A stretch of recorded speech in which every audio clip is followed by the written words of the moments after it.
कोल्हापूरमधून एक अतिशय महत्त्वाची आणि खळबळजनक बातमी समोर येते। कोल्हापूर जिल्ह्यातील गडहिंग्लज तालुक्यातील सांब्रे गावात दत्त जयंती निमित्त आयोजित धार्मिक कार्यक्रमातील महाप्रसाद खाल्ल्यानंतर तब्बल 250हून अधिक नागरिकांना विषबाधा झाली। शुक्रवारी दुपारनंतर उलटी, जुलाब, पोटदुखी आणि मळमळ यांसारखी लक्षणे दिसू लागल्याने संपूर्ण परिसरात खळबळ उडाली। गावातील लहान मुलं, महिला, पुरुष आणि वृद्धांसह आजूबाजूच्या 10 ते 15 गावातील भक्तांना हा त्रास झालाय। बाधितांची संख्या आणखी वाढण्याची शक्यता व्यक्त केली जाते। सांब्रे गावात शुक्रवारी सकाळी दत्त जयंती निमित्त भव्य धार्मिक कार्यक्रमाचं आयोजन करण्यात आलं होतं। या सोहळ्याला जवळपास 2000हून अधिक भक्त उपस्थित होते।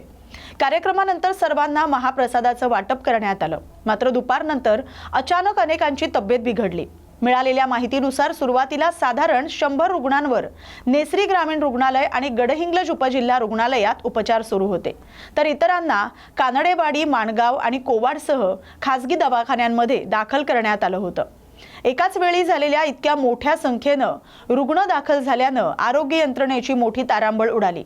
रुग्णालयांमध्ये बेड अपुरे पडल्यानं काहींवर जमिनीवरच उपचार करण्यात आले। यावेळी औषधं आणि इतर सुविधांचीही कमतरता भासली असून नातेवाईकांच्या गर्दीनं रुग्णालय परिसर भरून गेला होता।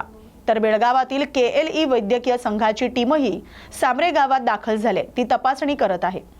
सर्व रुग्णांची प्रकृती सध्या स्थिर असली तरी इतरांनी त्रास झाल्यास घाबरून न जाता नजीकच्या आरोग्य केंद्राशी संपर्क साधावा असं आवाहन प्रशासनानं केलंय।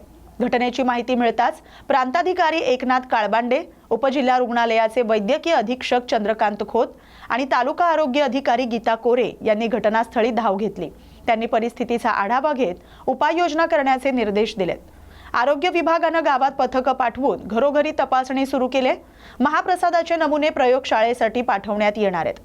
महाप्रसादातून इतक्या मोठ्या प्रमाणावर झालेल्या विषबाधेचं नेमकं कारण शोधण्यासाठी सविस्तर तपास सुरू आहे। या घटनेमुळे स्थानिक प्रशासनानं धार्मिक कार्यक्रमातील अन्नपदार्थांच्या सुरक्षिततेवर प्रश्नचिन्ह उपस्थित केलेत आणि भविष्यात अशा प्रकारचे घटना टाळण्यासाठी कडक नियम लागू करण्याची चर्चा देखील सुरू झाली आहे। तर परिसरातील ग्रामस्थांमध्ये संभ्रम आणि घबराटीचं वातावरण पसरलंय।